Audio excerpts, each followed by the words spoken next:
"Are you the lonesome lion?" asked Sonny. He was not one bit afraid, because the lion had such a kind face.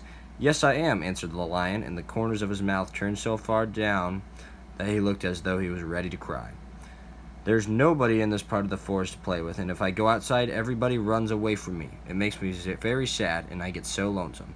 And the lion's eyes filled with tears. "Don't cry, lonesome lion," and Sonny the bunny, "I'll play with you. Do you know how to dance and ring?" The lion shook his head. "But I'd like to learn," he said eagerly. So Sonny reached high on his tiptoes, took the lion's big paws in his, and they danced round and round in a circle. Faster and faster they went, and Sonny cried, "Stop, stop!" But the lonesome lion was so happy to have someone to play with that he just kept going round and round, swinging poor little Sonny higher and higher into the air.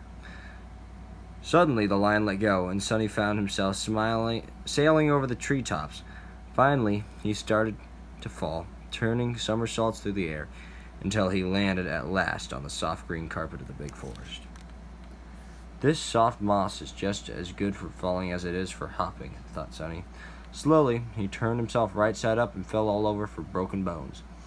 "I guess I really am lucky because I'm not hurt a bit. But I think one adventure is enough for this little rabbit, and I'd like to go home now."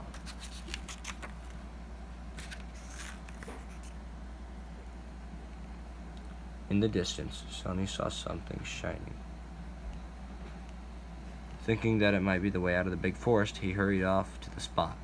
But it wasn't the way out at all. It was a looking-glass lake. When Sonny bent down to get a drink of the water, it was so clear that he could see himself in it. "My, I'm a handsome little rabbit," thought Sonny, as he looked over to himself in the water. He smoothed his fur and wiggled his nose and straightened his floppy ear. But much to his surprise, one ear continued to flop.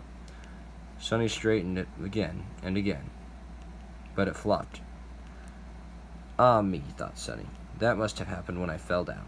Well, I guess that is what I get for playing a game with a lion." He sat down on a tree stump and trying to think of a way to get out of the forest.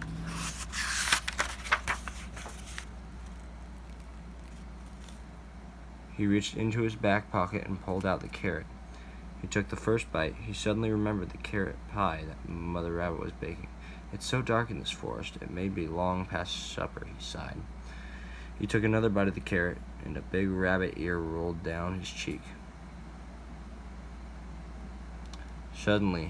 Sonny sat there on the stump, crying and chewing until he had finished the whole carrot. Suddenly, the forest seemed much lighter. "Why, that must be because I ate the carrot," exclaimed Sonny. There, right in front of him, was a patch of 4-leaf clovers he had not seen before. "These look just like the clover mark on my foot," he thought. "And if one 4-leaf clover is supposed to be lucky, a lot of 4-leaf clovers are supposed to be luckier. I wonder if they will help me find my way home." He hopped along the path, and sure enough, it led him through the trees to the very edge of the big forest. "Oh, I know how to get home now," exclaimed Sonny. And off he ran to his own little house. And there waiting for him were Mother Rabbit and all his little brothers and sisters. He ran straight into Mother Rabbit's arms. "Oh, Mother," he sobbed, "I thought I'd never see you again." And his brothers and sisters cried, "We looked and looked for you, and we were worried. You didn't go into the big forest, did you?" Before he could answer, Mother Rabbit said, "What happened to your ear?"